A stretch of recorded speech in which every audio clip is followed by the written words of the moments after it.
Yeah, much as I love that beat, gotta fade that thing out. Look, man. So the title of tonight's episode is I'm tired. And I'm tired, meaning I'm physically tired, I'm mentally tired, I'm emotionally tired, and I'm just fucking tired. Now, but I'm not tired of, okay, no need to go down that road. I'm not really trying to do that kind of show. So here we go. Here we are, 2021, mid to well, I guess we're nearing the end of May. April, I'm sorry. And I'm just tired. And I thought about this as I was riding around today, doing what I do. When I get off, my name is K. Douglas, by the way, comedian K. Douglas, a.k.a. Special K, in my day job on the radio, on a very popular syndicated morning show that has nothing to do with this show. Because anything I say on this show, I want to be certain that the people who I work for in the morning understand that there's no relationship between anything on this show and what you hear on the morning show. So, these thoughts that I express on this podcast are mine and mine alone. Nobody else. Anyway, what am I tired of? I'm tired of literally everything. And this revelation came to me last week. Last week at this time, I was on a beach on the Gulf Coast of Florida, looking out at the water, listening to the tide come in, watching the sun go down, and just experiencing the peacefulness and the silence of that. And it was at that moment that I realized I am tired. For the 4 or 5 days that I was there in Florida, I purposely avoided watching the news. I didn't read any of my news blogs that I read, that I'm addicted to. I just stayed away from information, outside information involving the world. I took my family, enjoyed time with them. Mostly I enjoyed. You know one thing I did when I was on that beach? I went to Walmart and I bought a kite. I bought a kite, not a special kite. $9.97, basic $10 kite. And I went out on the beach. I bought extra string. I wanted to make sure I had extra string for this kite. Because the whole time we were there, the breeze was really nice. I bought this kite. I didn't buy it for my kids. I bought it for myself because I needed to relax. When I tell you nothing is more relaxing than putting that kite together, which don't take a, engineering degree. Basically, all you do is put two sticks together, attach the string to it, and you're ready to fly. When I tell you, when I got that kite up to its maximum height of, I think it was 450 feet, and I just was on that beach, letting that kite fly, looking at it, manipulating the string a little bit so that it would, When I tell you, that was the most relaxing 2.5 hours of my life. I literally stood there for 2.5 hours with this kite flying. Now, some people do a lot of different things to relax. Some people smoke weed, some people drink, some people smoke crack, some people do a lot of things to relax. Me, I flew a kite. And it took me back to my childhood. It took me back to a place where I didn't have to worry about the things I worry about now. I didn't have to think about the things I worried about. But you know what I didn't do when I was flying that kite? I didn't think about transgender politics. I didn't think about Donald Trump. I didn't think about insurrection. I didn't think about police brutality. I didn't think about George Floyd. I didn't think about Derek Chauvin. I didn't think about Adam Toledo. I didn't think about any other stuff that's going on in the news and in the world right now. And it was the best thing I could have done. But at the same time, it was the worst thing I could have done, because what it made me realize is that I'm ready to be done. I'm literally ready to be done. I'm ready to be done with everything. I want to get to a point in life where my day consists of waking up, taking a piss, and laying back down. That's pretty much what I'm ready. That's what I'm ready for. I enjoy driving my car. Got a nice car. Got a couple of nice cars. I enjoy driving my car. I'm tired of that shit. I'm tired of driving. I'm tired of stoplights. I'm tired of traffic. I'm tired of turn signals. I'm tired of fucking changing light. Like, I have never realized until I was flying that kite for 2.5 hours, which on some level is somewhat fucking insane for a man in his mid-50s. I was flying that fucking kite. And I didn't worry about traffic. I didn't worry about jokes. I didn't worry about bits. I didn't worry about what I was going to say on the radio. Man, when I tell you, because this world is this world that we in. Now, the name of this podcast is Happily Enraged, because I'm often upset and angry about a lot of shit. Right now, I'm angry about the fact that I can't do what it is I wanted to do because I ain't got the money to just stop, because I still got a mortgage, and I'm pretty sure if I call Caliber Home Loans and say, look, guys, I'm tired of paying this shit, I just want to relax for a couple of years, they not really going to understand.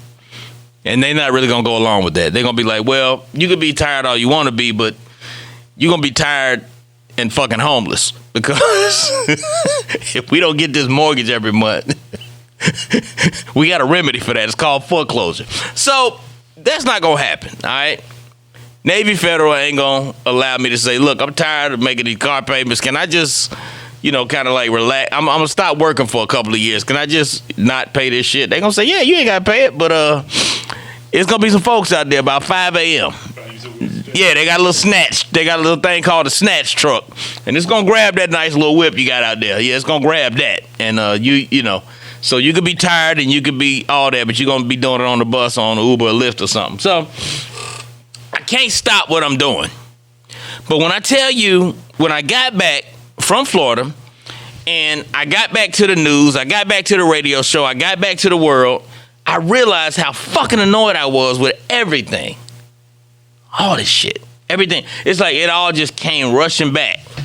It all just came rushing into my brain and into my reality at one time.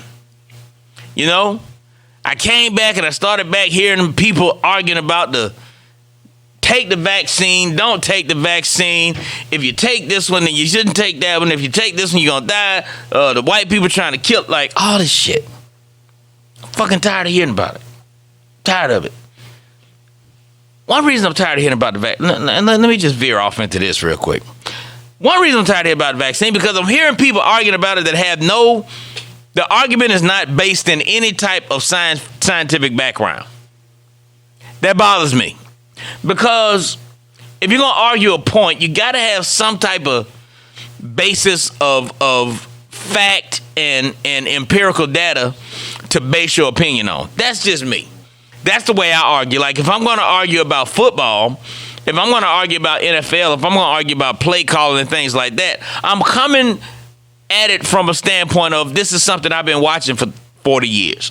This is something I somewhat understand. I understand the dynamics of the game. I understand play calling. I understand why certain things are done in certain order in the course and the flow of a game. I understand this. So when I argue it, my opinion, even though I'm not a player and I have never coached, my opinion has some degree of validity and substance to it because I'm coming at it from something. But when I hear people who may or may not have even graduated high school arguing the scientific merits of vaccines, I get annoyed because, for lack of a better term, you don't know what the fuck you're talking about. And you trying to convince me of something that you don't know shit about. It's like when I look at a Facebook post or an Instagram comment or a YouTube comment and somebody uses the word there in the place of the other word there. Like if they use the word THERE in place of THEIR, I get annoyed and I invalidate your whole fucking comment. I don't care what you said after that. You didn't know how to use the proper word in the proper space. So I'm not really concerned with what else you got to say because your ass can't spell. Now, when it comes to this vaccine thing, the latest thing that I came back into when I rejoined the world and I rejoined reality was the whole Johnson & Johnson. Let me just break this Johnson & Johnson thing down for the people in the back. So apparently, and I blame the government, the CDC, and Johnson & Johnson for fucking this up. Now, apparently, Johnson & Johnson, they have a vaccine, one shot, one hit or quitter. You get the shot, you go on about your business, you're immune from the COVID, right? Now, apparently, they had a situation where 6 people, it was 6 or 7 people had an adverse reaction to the vaccine. They had adverse reaction after they took the vaccine. Now, 6 people had something they call blood clots or some other word that I don't know because I'm not a medical doctor. If you couldn't tell that already, they had a reaction. One of those people actually died. Now the other 6 people, presumably, they're still alive and they're back on the road to recovery, presumably. Now, what happened was, as soon as this happened, as soon as these medical situations were related back to the Johnson & Johnson vaccine, they shut it down. They shut down the program. They stopped giving out the vaccine, which I thought was dumb on their part. Because now you already got people out here that's skeptical about vaccines. And I'm not arguing for one side or the other. I don't give a damn whether you do, whether you don't. I don't give a damn whether you believe it. I don't care. Look, I don't care, all right? I'm worried about me. I'm very self-centered. But they shut down the program. The CDC, Johnson & Johnson, the government, the company agreed, we're going to stop the program until we get to the bottom of this. Okay, let me explain something to y'all. Now, you don't have to be a genius to understand these statistics. 7 people out of 7 million. That means 1 person per million people that took the vaccine had a reaction. That's a statistical, mathematical reality. 7 out of 7 point whatever million means that actually less, because it wasn't 7 million exactly, it was 7 million plus people that took the vaccine. 7 people out of those people had a reaction. Let me explain something to you how. Now, and 1 person out of those 7 million people actually died. That's what you call hella good odds. If you got a 1 out of 7 million chance at anything, I'm gonna roll the dice on that.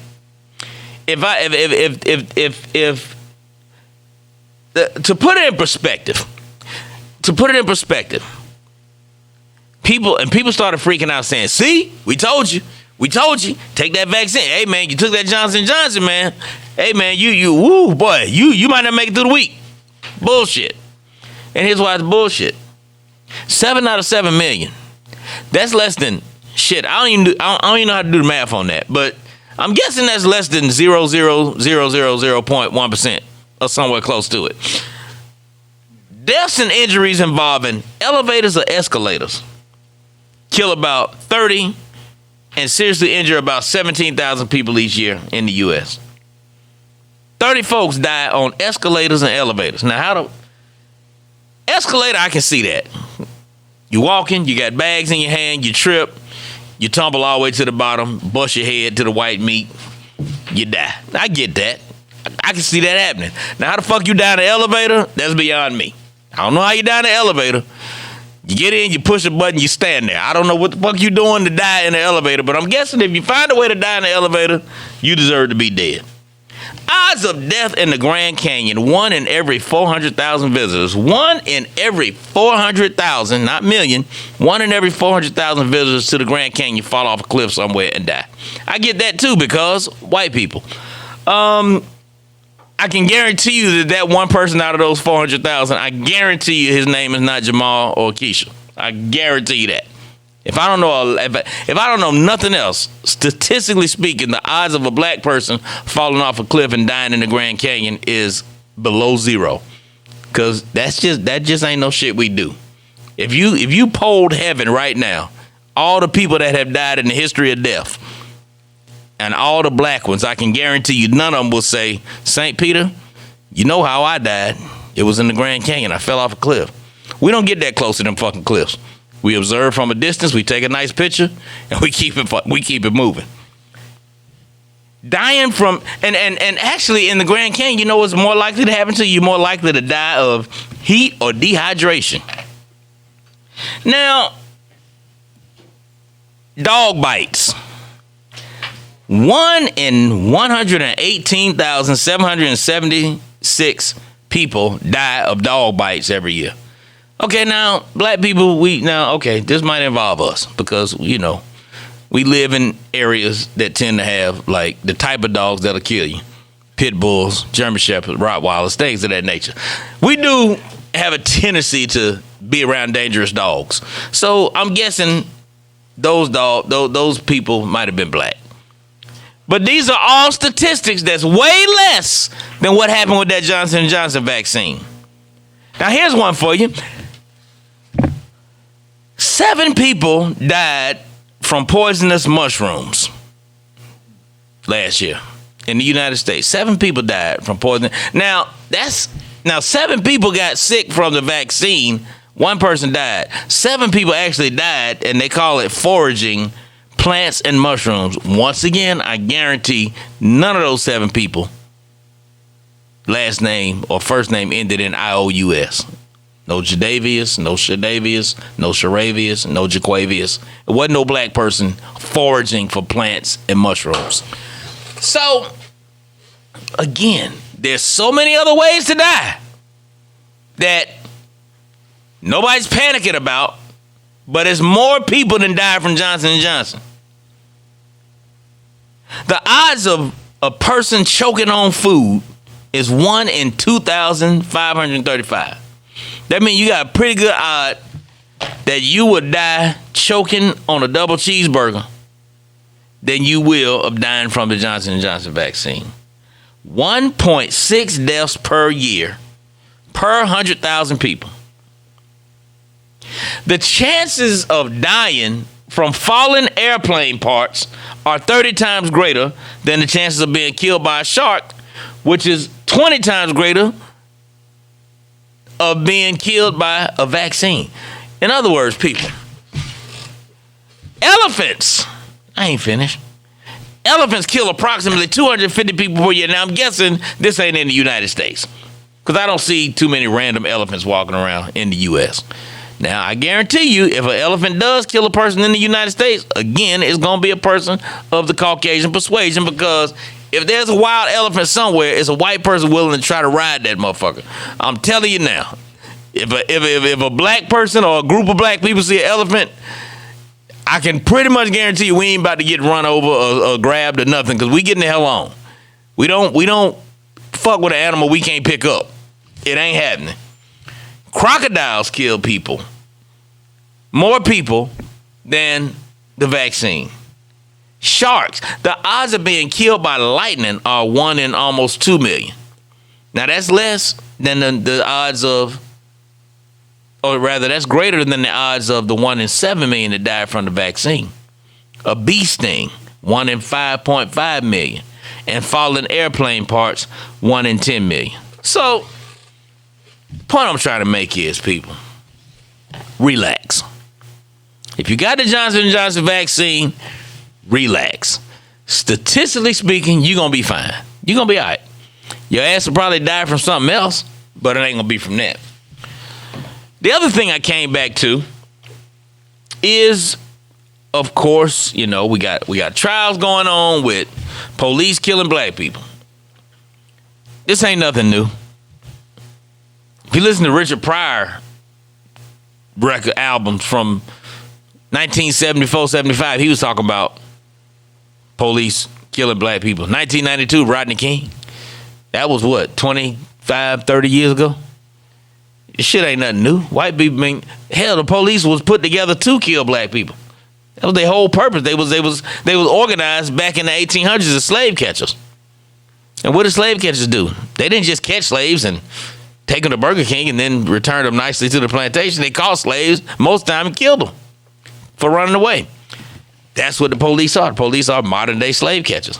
I don't know if you know that, but check the history on it. But I'm not here to give a history lesson. I'm just here to say this. We don't know how this whole Derek Chauvin trial, the ex-cop who's accused of killing George Floyd. Well, who killed George Floyd? I'm not CNN. I ain't got to verify shit. I can just say it.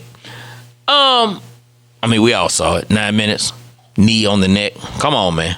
They done tried to throw everything in. They done said that maybe it was carbon monoxide. Maybe he had a bad heart. Maybe he took some fentanyl. Come on, man. So that 9 minutes of a whole knee on your neck didn't have nothing to do with it? Dang, come on. Anyway, this whole situation with police killing black folks is not going to change. It's not going to change no time soon. Y'all really think that no matter how this trial comes out, this going to be the last one? Y'all really think that? I can guarantee you right now, at this moment, there's a black man somewhere in America sitting in his car right now, just got pulled over, blue lights flashing in the back up, scared as shit that this shit gonna go bad. And it's a good chance that it probably might go bad. Right now, in the midst of all what's going on, they boarding up businesses in Minnesota. They got National Guard troops out there because they say they don't know how this verdict gonna go. Man, it's not gonna change because what's happening is we're dealing with racism. We're dealing with institutional racism. And I'm not doing this show tonight to be educational or to be deep or to be. I'm not Roland Martin. I'm not. I'm not none of these people. I haven't done the research other than living. I've done a little bit of the research, but that ain't what I'm here for. Racism is what is fueling all this shit. Because you got to understand, when these cops see a black person, they're quicker to pull the trigger. They're quicker to do some deadly force type stuff because they don't see anybody that they can relate to. You got white folks in America still that don't even know any black people. And a lot of them wearing uniforms. You can't and you can't reasonably expect those people to have the sense of consciousness to say, this is somebody's uncle, this is somebody's dad, this is somebody's husband, this is somebody's son. They don't have the consciousness to say that because they don't see their family when they pull me over, when they pull you over, when they pull you. They don't see that. They see a black face, it's scary to them. And it's almost like if I see a pit bull, it could be the nicest pit bull in the history of pit bulls. He could be just domesticated, sweet, bottle fed his whole life, sleeps with a baby, every night, takes family pictures with the family. He could be the sweetest, but if I see him standing in the front yard and I'm walking past, I see a fucking pit bull. I'm either gonna run or I'm trying to get away from this mother. He might be sitting there thinking about, I don't know, whatever the fuck pit bulls think about that ain't think about killing people. But my point is, when these cops don't see somebody that reminds them of people they know, they react a certain kind of way. When they see a white suspect, a white driver, a white citizen that they approach or that they encounter, no matter what this person has done, Dylan Roof, no matter what this person has done, the white man who just drug a cop alongside his car over in Texas, I think it was last week, no matter what that white person has done, that white cop still sees his Uncle Jimmy. He sees his daddy, Robert Sr. He sees his son, Bobby. He sees his high school buddy, Pete, they see people that they relate to. So they're a whole lot less quick on the draw than they are when they see a black person. When they see a black person, they see a threat. They see something dangerous. They see somebody that's gonna hurt them. Because deep down, and if you want to get deep down into the psyche, deep down, a lot of white folks feel like when they encounter a black person, if it's any potential of being a hostile situation, they about to get fucked up. Because they know deep down in their DNA what their deep down DNA has done to our deep down DNA. They know how they have been over the course of history. And racism only goes one way. I know. Here's another thing I'm tired of. I'm tired of people saying that, well, black people, if you judge and stereotyping every cop as being racist toward black people, you being racist too. Shut the fuck. First of all, it's my opinion that black people can't be racist. That's what I believe. Because we don't have the levers of power in institutional America. We don't have the levers of power in government. We don't have the levers of power in corporate America. We don't have the levels of power in any measurable sense in America. We don't have the mechanism that we control to inflict unfair treatment on you because you're white. We don't have that. Therefore, black people can't. Now, we can have feelings we can have negative feelings or prejudiced feelings toward Caucasians because of what we've experienced, because of what our perception is, but we can't be racist. Now, you can argue with me on that. I don't care. That's what I believe. That's what I've seen. And the other reason that this is not going to change is because there are solutions. There are solutions to this problem of police brutality, police killing. One is qualified immunity, getting rid of it, getting rid of qualified immunity. People have heard that word bounced around for the last couple of months because Kamala Harris was one of the people who came up with the with the bill, the legislation. Her and a couple other Congress people, senators, they came up with legislation of qualified immunity. Police have qualified immunity, which means that anything that they do in the line of their duty, they are protected from legal and civil ramifications. They're protected from civil ramifications based on this thing called qualified immunity. In other words, if they shoot you and you sue them, you have to sue the municipality. You got to sue the city or the county or the state. You can't sue them personally. Now, the people who are in Congress that want to get rid of this statute of qualified immunity are trying to put them in a position where they say, okay, if you do something crazy, if you shoot somebody, if you kill somebody, if you hurt somebody in the line of duty and you're deemed to be judged responsible by a court, in a civil court, then you can be held responsible. You can be financially liable. You can lose your pension. You can lose your benefits and all that. You can be civilly sued, and that $27 million that the city had to pay out to George Floyd, you would be responsible for that, Mr. Officer. Now, that'll change the fucking game, because when you get out there and you want to play rodeo, you want to play, super cop on this brother that may not have done shit but had an air freshener hanging from him, you're going to think twice about busting him, because you know that if you fuck up, you can lose everything. Right now, they know, okay, if I fuck up, the city gets sued. I'm still straight. I'm going to be on administrative leave for a couple of weeks. I might have to go through a trial. Probably going to beat it.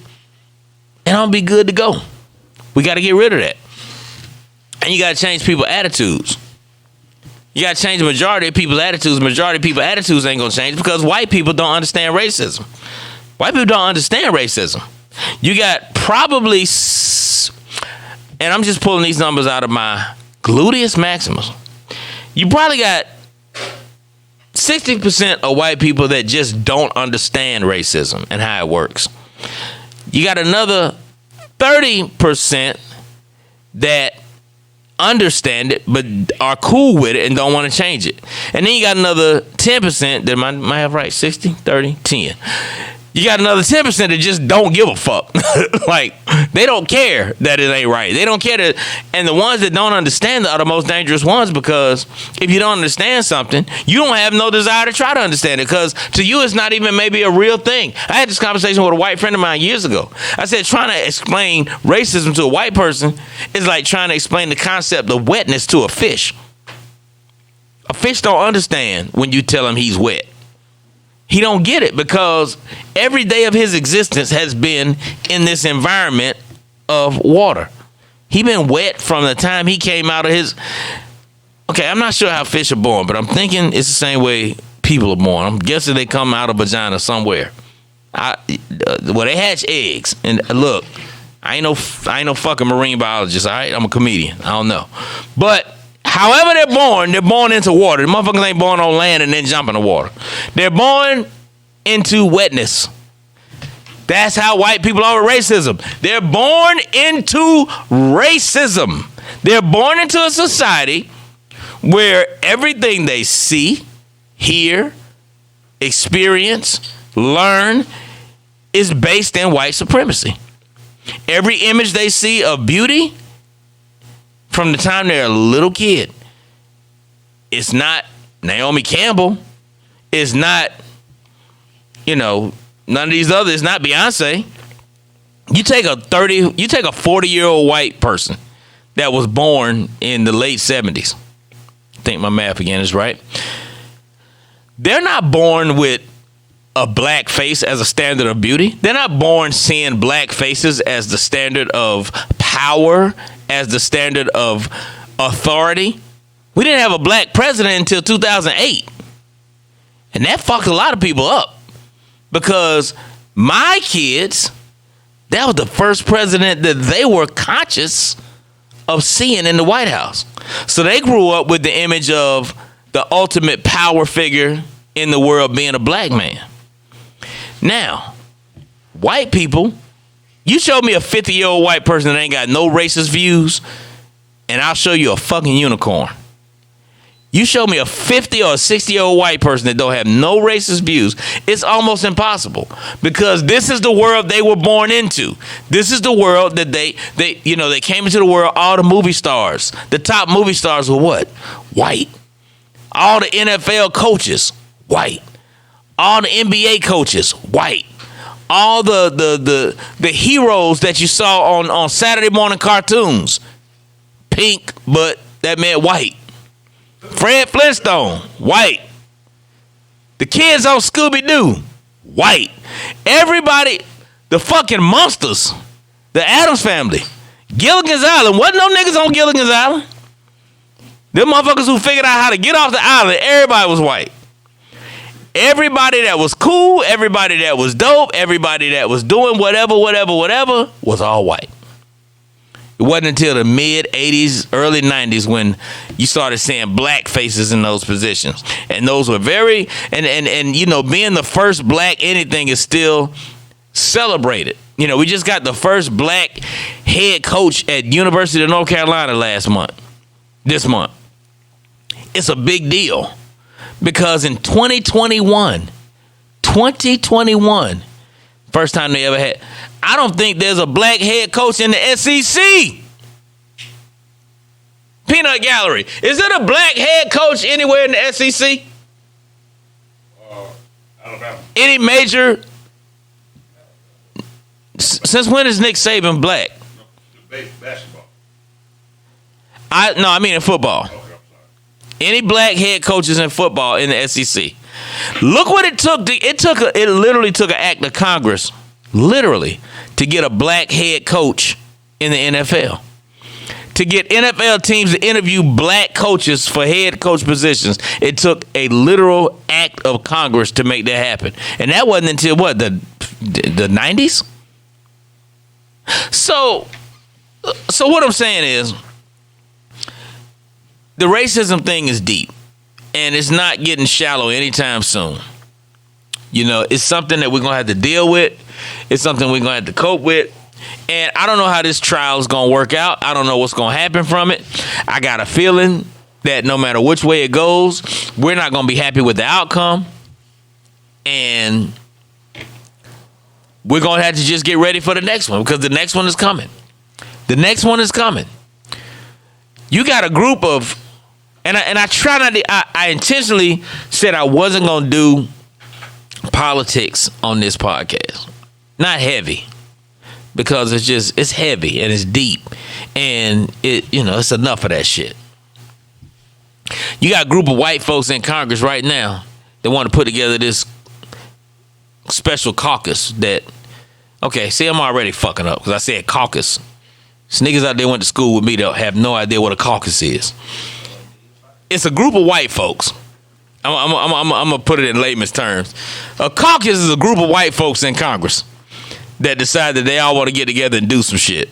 It'd be like if you at your church and you put together a courtesy committee or usher board. It's the same thing.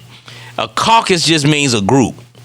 So it's a group of white folks in Congress that decided they want to put together basically a white people coalition, which says that we're going to honor, promote, create programs and legislation honoring white, honoring the contributions and the creativity of white people. And what the fuck? What? Honoring white culture. I'm sorry, but I thought that was called America. The whole America is a fucking testament to white culture. Everything about America is white culture. You can't look nowhere in America and not see evidence of white culture being celebrated. But, they feel, like I said, it all started with Obama, and now they feel like, oh man, they coming. We got to do something. We got to put some special shit out there. I'm tired. Tired of that shit. Fucking tired. You know what else I'm tired of? I'm going to say this. I'm having throat issues, so I'm going to have to. This is going to be a shorter broadcast right here. Because I'm having some throat issues. I'm tired of hearing about Dr. Dre and his wife. Because I'm tired of, and I'm not gonna call the woman out of her name. I don't know this woman, Nicole Young. I don't know her, but I know her. I don't know her, but I know her. Now they breaking up after 24 years of marriage. She want $2 million a month. He said, "Look, I'm gonna give you $2 million up front just to fucking relax and just, She said, no. I want $2 million guaranteed per month until we get to the end of this divorce, and then after that." Okay, wait a minute. Now, people saying, I got women out here saying, well, he a billionaire. He should be able to give her. Okay, that ain't the point. The point is, what the fuck you need? I'm a married man. Been married 24 years myself. No, 23 years myself. I got considerably less money than Dr. Dre. Just to be conservative. He's worth, I think at last check, $880 million. Okay, I'm worth about 99.8% less than that. And that math might be correct as well. I'm a strong thousandaire. Okay? But if my wife, I guess the equivalent would be if I broke up with my wife and she wanted me to give her $20,000 a month in order to stay living in the style you was accustomed to living in when you was together.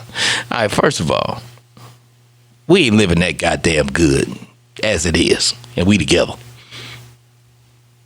My phone got cut off yesterday. I had to cut that bitch back on today with a pay arrangement. You feel me? So don't act like we balling out of control in the bit. Don't act like we doing that. Women, y'all got to learn how to be reasonable.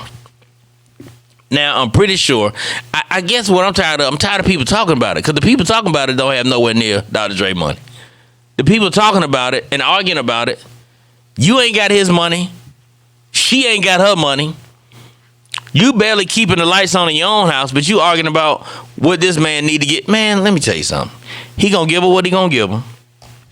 She gonna get what she gonna get. And both of them gonna be living better than you, me, and everybody in this room when it's all said and done. So can we just stop talking about that shit? DMX died this week, which I feel like was a loss to the hip-hop culture. We lost DMX, who I feel like was one of the top 10 greatest rappers of all time. I don't know if I'll put him in top 5, but top 10, most definitely. DMX, beast. Then Black Rob died.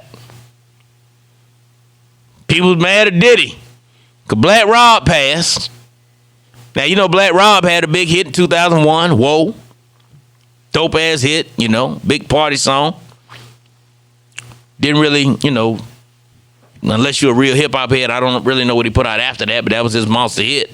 I'm not trying to be funny. I'm not trying to, you know, disgrace this man's legacy. I'm just saying it for what it is.